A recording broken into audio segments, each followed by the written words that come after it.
У меня все больше и больше рецептов, друзья, именно из картофеля. Сегодня, друзья, хочу приготовить вкусную жареную картошку на огне, в казане. Друзья, это такая просто обалденная, вкусная ароматика, которую нужно обязательно повторить. Готовьте вместе со мной. Ну и, конечно, к жареной картошке мы приготовим вкусные крылышки во вкусном маринаде. Смотрим до конца и, конечно, готовим вместе со мной. Поехали! Для начала давайте замаринуем крылышки. У меня здесь 2 килограмма крылышек. Добавляю обильненько сухого чеснока.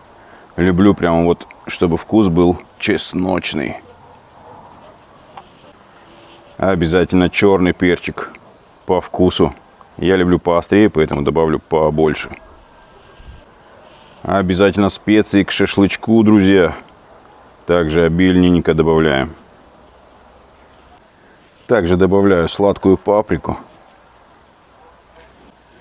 И обязательно добавляю адыгейскую соль. Можно использовать просто соль, но у меня есть такая вкусная пряная соль. Я, конечно, ее добавляю везде.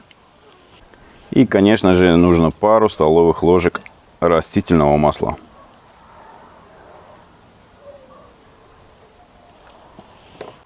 И хорошо промассируем.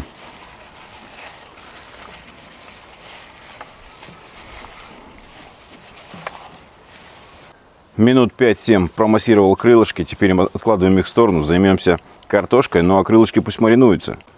Погодка сегодня, конечно, друзья, очень шикарная.